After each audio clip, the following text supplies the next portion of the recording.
Assalamualaikum warahmatullahi wabarakatuh. Selamat pagi bagi kita semua. Salam Om Swastiastu, Namo Buddhaya, salam kebajikan. Pertama-tama, marilah kita panjatkan puji dan syukur kehadirat Allah Subhanahu wa Ta'ala yang telah memberikan kesehatan bagi kita semua. Yang terhormat kepada Bapak dosen pengampu mata kuliah Psikologi Pendidikan dan kepada teman-teman yang saya banggakan. Di sini kami dari kelompok 10 akan mempresentasikan sebuah materi mata kuliah Psikologi Pendidikan yang berjudul Jenis dan Implementasi Bimbingan Peserta Didik.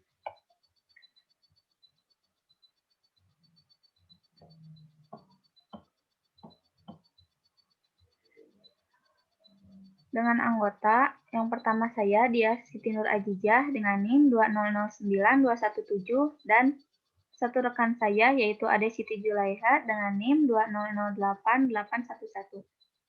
Nah, yang pertama kami akan menjelaskan mengenai definisi bimbingan peserta didik.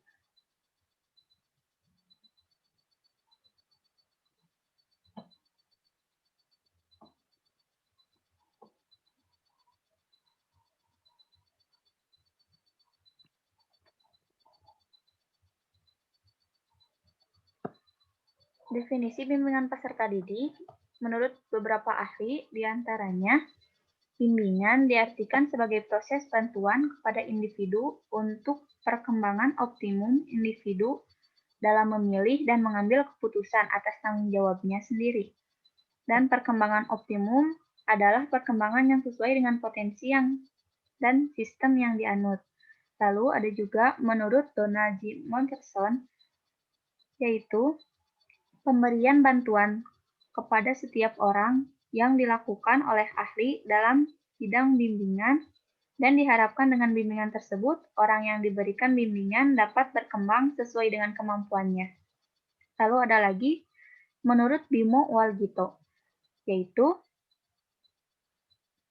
bantuan atau pertolongan yang diberikan kepada individu atau sekumpulan individu dalam menghindari atau mengatasi kesulitan-kesulitan yang ada dalam kehidupannya, agar individu tersebut mencapai kesejahteraan dalam hidupnya.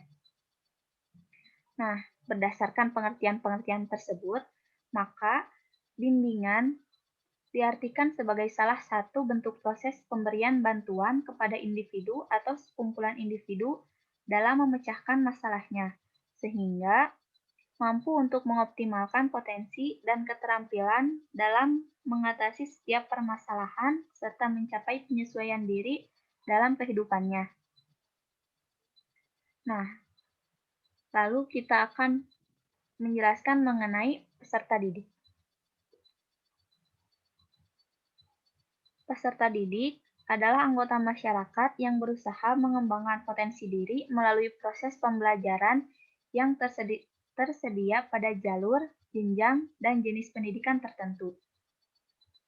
Secara sederhananya, peserta didik merupakan anak yang belum memiliki kedewasaan untuk memerlukan orang lain dalam mendidiknya sehingga ia dapat menjadi individu yang lebih dewasa. Dari pengertian tersebut, maka dapat disimpulkan bahwa bimbingan peserta didik didefinisikan sebagai salah satu bentuk proses pemberian bimbingan atau bantuan kepada peserta didik dalam memecahkan masalahnya, sehingga masing-masing akan mampu untuk mengoptimalkan potensi dan keterampilan dalam mengatasi permasalahan serta mencapai penyesuaian diri dalam kehidupannya. Lalu, di sini ada jenis-jenis dari bimbingan peserta didik.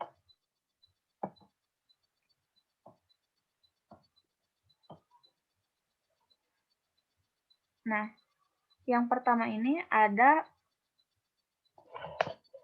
bidang bimbingan pribadi. Guru sebagai pembimbing memberikan bimbingan kepada para peserta didik melalui beberapa pembagian materi. Pada materi pengembangan potensi, potensi siswa, guru melakukannya dengan cara terlebih dahulu melakukan evaluasi untuk mengetahui potensi siswa. Kemudian diberikan motivasi agar siswa dapat mengembangkan potensinya. Nah, yang kedua yaitu bidang bimbingan sosial. Di dalam memberikan bimbingan sosial pada materi pengembangan, kemampuan berkomunikasi dapat dilakukan dengan cara membiasakan siswa untuk terlibat aktif dalam pembelajaran dan sering melakukan tanya jawab, memberikan pendapat, berdiskusi, dan bercerita. Lalu yang ketiga ada bidang bimbingan belajar. Dalam memberikan bimbingan belajar pada materi pengembangan sikap belajar dan kebiasaan belajar, dapat dilakukan dengan cara menghimbau siswa agar disiplin dan tertib dalam belajar, memberikan nasihat, dan memberitahu bahwa informasi dapat diperoleh dari mana saja. Untuk mengatasi masalah siswa yang tidak memiliki sikap belajar yang baik, guru mengatasinya dengan cara memberikan nasihat. Dan bila tidak bisa diatasi, maka guru memanggil orang tua untuk mencari solusi bersama. Lalu yang terakhir, ada bidang bimbingan karir. Dalam memberikan bimbingan karir pada materi pengenalan terhadap dunia kerja, dilakukan oleh guru dengan bertanya tentang cita-cita siswa. Selain itu, karena ada tema tentang cita-cita, maka pengenalannya lebih diberikan saat belajar tema tersebut. Pada materi pemberian informasi karir, dilakukan oleh guru dengan cara mengaitkan informasi tersebut dengan cita-cita siswa yang nantinya akan membantunya dalam memilih karir ke depannya. Lalu yang selanjutnya akan disampaikan oleh rekan saya. Terima kasih. Sebelumnya suara saya terdengar? Terdengar.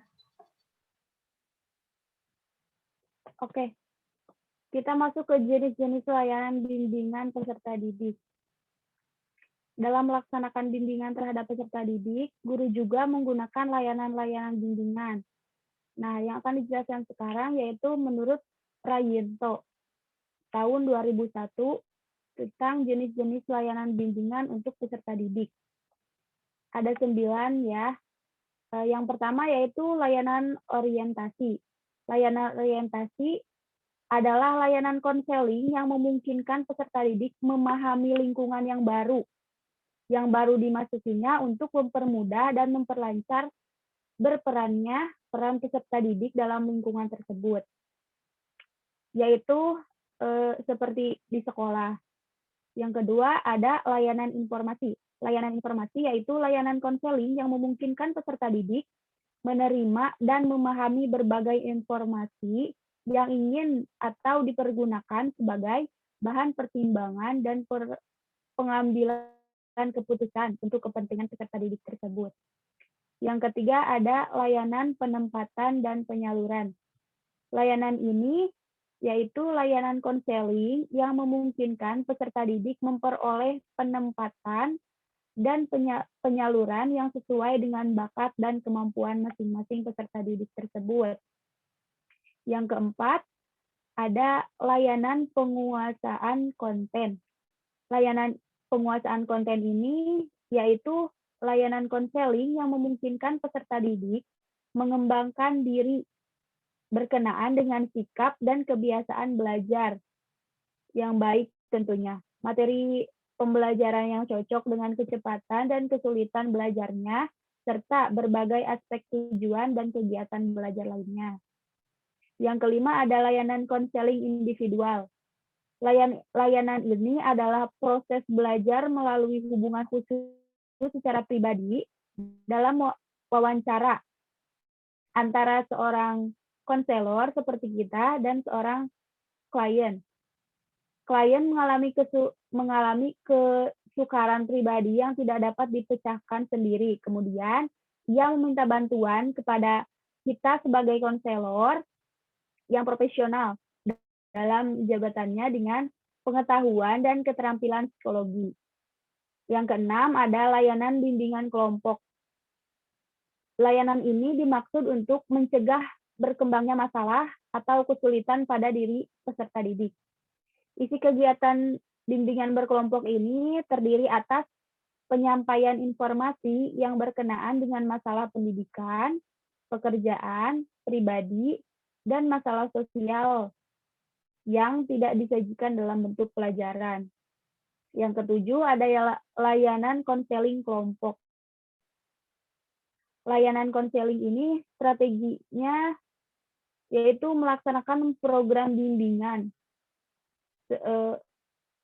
Konseling kelompok ini merupakan upaya bantuan kepada peserta didik dalam rangka memberikan kemudahan dalam perkembangan dan pertumbuhannya. Selain bersifat pencegahan, konseling kelompok ini juga dapat pula bersifat penyembuhan. Yang kedelapan ada layanan meditasi.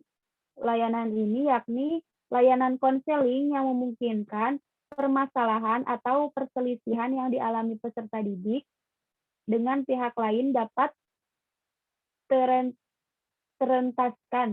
terselesaikan dengan konselor sebagai mediatornya. Yang terakhir ada layanan konsultasi.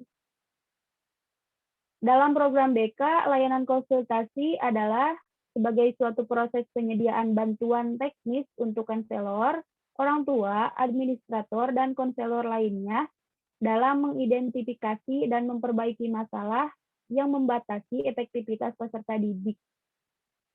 Konseling atau psikoterapi sebab konsultasi tidak merupakan layanan yang langsung ditunjukkan kepada peserta didik, tetapi secara tidak langsung konselor melayani peserta didik melalui bantuan yang diberikan orang lain.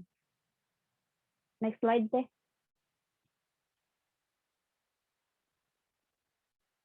Pembahasan terakhir yakni implementasi bimbingan peserta didik.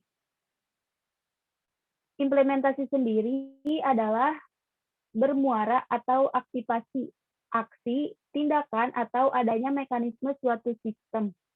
Implementasi bukan sekadar aktivitas, tetapi suatu kegiatan yang terencana dan untuk mencapai tujuan kegiatan. Itu menurut Usman 2002.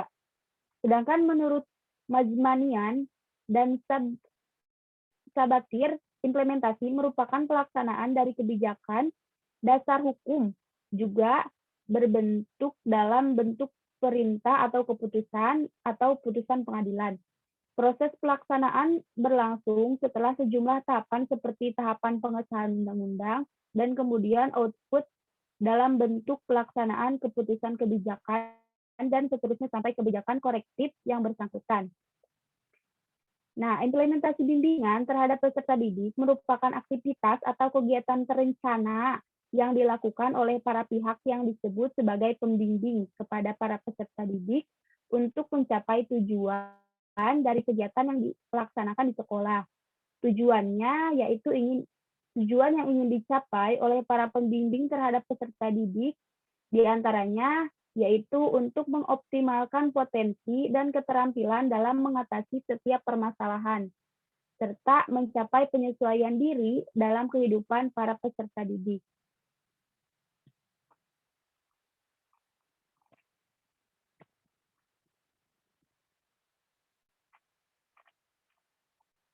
Implementasi bimbingan peserta didik biasanya ada khusus, yaitu bimbingan konseling BK jika di sekolah-sekolah. Mungkin itu, Teh. Terima kasih. Saya kembalikan lagi kepada moderator.